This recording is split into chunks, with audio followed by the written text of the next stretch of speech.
Welcome to another show and tell with me, the guy that buys stuff and wants to show it to someone other than his wife, who loves him very much and really enables his fantastic hobbies. But other people need to see this stuff too.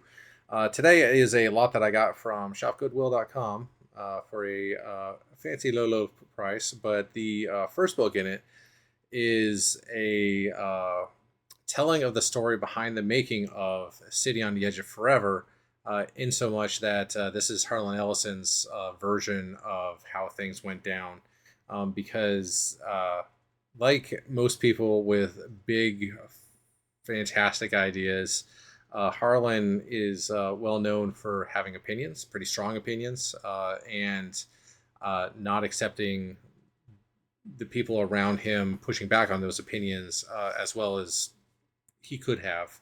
Um, so in this book, which is probably about 400 pages long, the first 75 pages of it are him trying to explain why this story that made it to TV was utter crap, and his version is the version that everyone should have seen on TV. But he was betrayed by various people within the franchises, ranging from Gene Roddenberry to all the producers, all the executive producers, all the just he has a very long list of criticisms and injuries that he'd like to tell you about.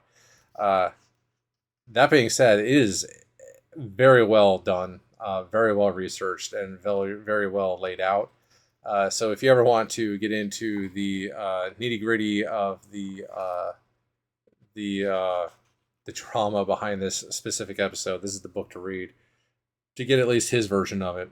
Obviously, everyone else is going to have their own versions too, but the rest of the book is the original story that he wanted to tell through various different methodologies. So I think it's actually in here as like just a prose story, and then it's also in here as script writing.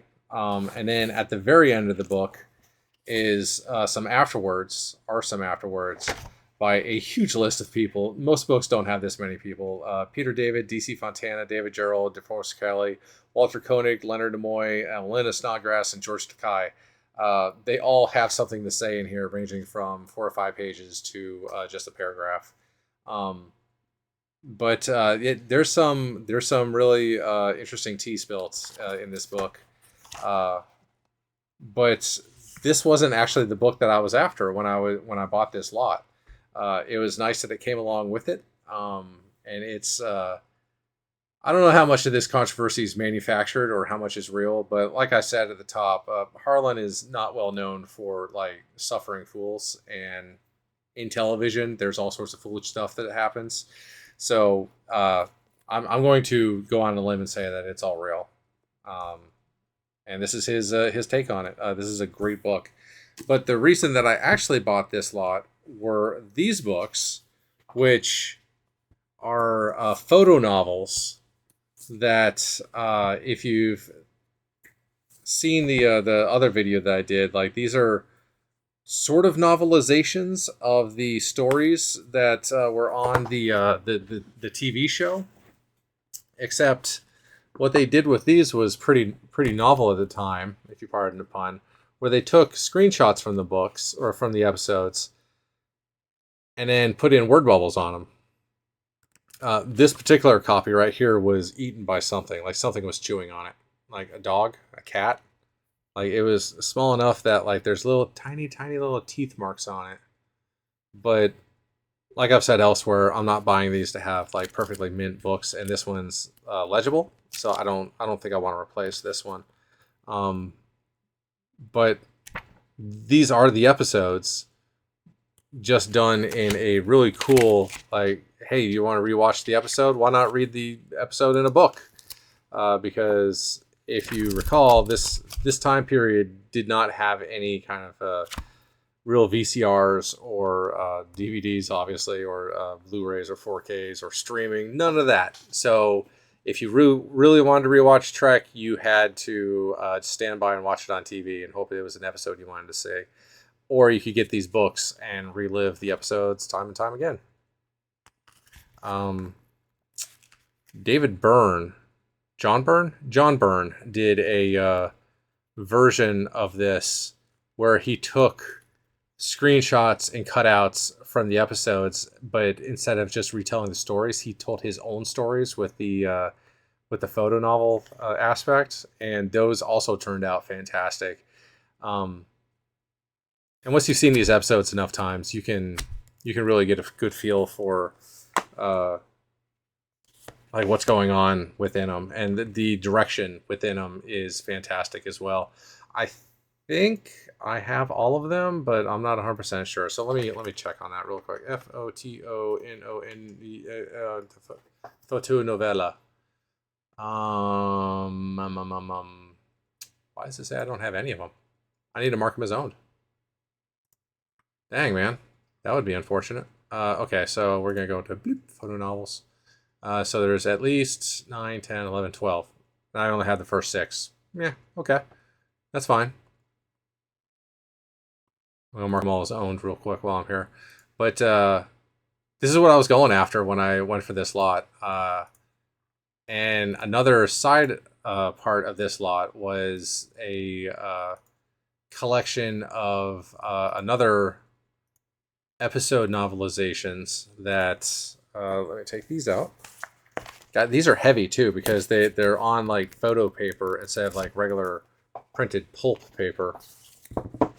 Maybe I can bring these in to my comic club meeting this week. So I got these novelizations, which are by Alan Dean Foster, but they're novelizations of the animated series episodes. Which I'll be honest, I'm not a huge fan of the animated series. The episodes have some cool concepts, but this is the best way to consume those stories because the animation is rough. They reuse a lot of the reanimation every episode, and they reuse all the same musical cues. So it felt like they sat down with their composer and said, "Hey, we need like an hour's worth of music." And then they just reuse the hour's worth of like audio cues and audio hits and clips for the entire series for every episode. And it gets old really quick for me after about 3 episodes of that, of seeing different characters like running around the same exact way. Maybe they flipped it so it looks like they're going right to left instead of left to right, but it's too much. And then there's a particular monster scream that they use throughout the entire animated series that also gets very old very quickly. So for me, this is the best way to read those stories. Not necessarily the best covers, but they are clips from the not clips, so they're screenshots from the TV series. And honestly, the last 2 are the ones that I like the best because of the covers that they have on them.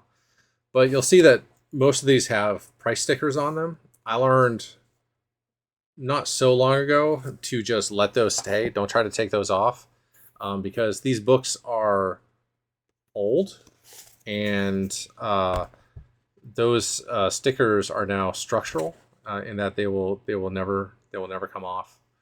But these books were printed back in '76, and it says cover art supplied by Filmation Filmation what? Associates? Yeah, Filmation Associates. Are these the first prints, or are these not first prints? Because I like these covers better than the other ones. Cover by Stanislaw Fernandez. A Del Rey book. A short story of the weapon by Larry Niven. Card manufactured. First edition is January '78, so maybe this is the first edition. Maybe they just changed how they wanted to do the covers. I think it's smart to change the way they do the covers because there's no reason to tie yourself to the animated stylizations of the TV show. Which, if you liked it, great. If you didn't, like me, then you're gonna be like, gross. What are we doing here? But then you get these spaceships, and then someone like me who appreciates spaceships, they go, "Oh, yes, I like spaceships. Maybe I'll check this out." Um, but that's the big one. I think that's the complete collection. I'm pretty sure they only had 10 of those. Um, like I'll check my collection later on. But they're fun books. They're really fun books. They're great stories. They're good adaptations. Alan Dean Foster's well known and well loved throughout the science fiction community, both for his original work and his tie-in work. And I see now that this video has gone twice as long as I meant for it to. So sorry if you were expecting a 5-minute video. Here's a 10-minute video. Complain about it in the comments.